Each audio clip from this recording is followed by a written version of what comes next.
It is about 7:30 here on Saturday, August 10th, 2024. And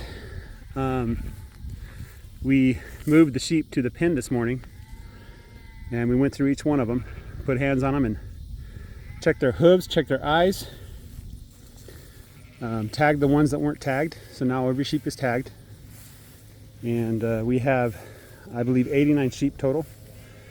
We have 6 rams that I'm going to get rid of when they get to size, and then 9 rams I'm going to keep, or 3 rams I'm going to keep, 9 total.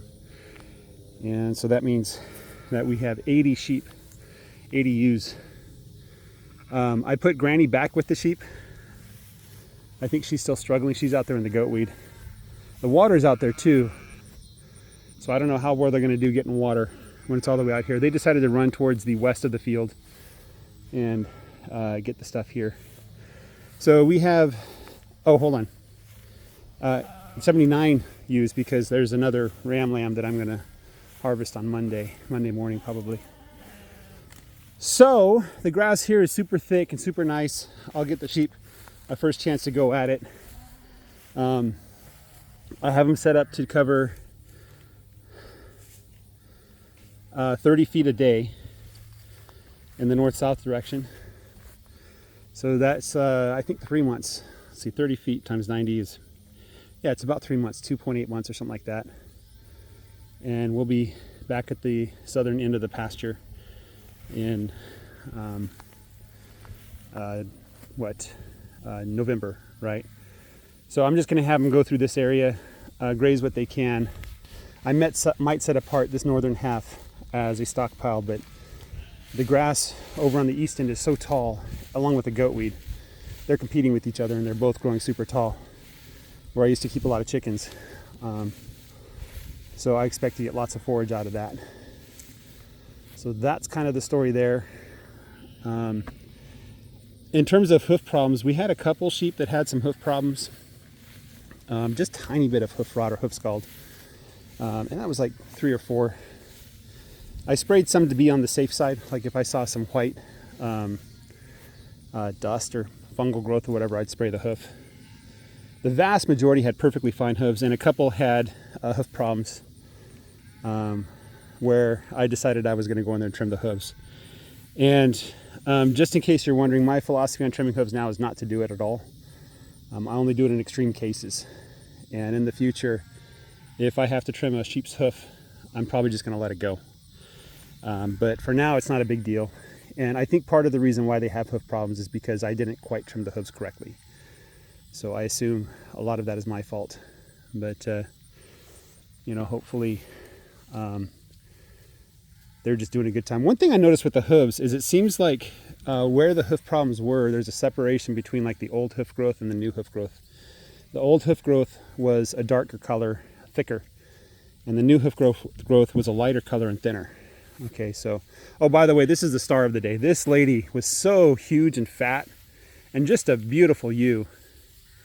I'm going to keep my eyes on her, but she's probably my one top ewe that if all my ewes looked like her, I'd feel like a champion, right? And she had perfect eyes and perfect hooves. So whatever she's doing it right. Okay, and hopefully she got bred as well, because now all the rams are off, so the breeding season is over. So yeah, so 88 ewes. Not all of them are going to breed come 5 months from now, so that's like December, right? But I think probably about half of them, no, probably about a quarter of them are going to breed, because the rest are too young. Okay, so I'm expecting about 30 lambs come December, and the next breeding cycle I expect like 120 lambs or more. So next breeding cycle, which will end up in September, I think is August, September is when the lambs are going to drop. We're just going to have a big, huge number of lambs, and from there it's just pure growth and hopefully pure profit, right? There's a video that Alan Westerfield, the more I listen to him, the more I respect him. He has a way of talking, but he has a lot of experience, and when it comes to sheep, I'm going to defer to him. and his insight and wisdom.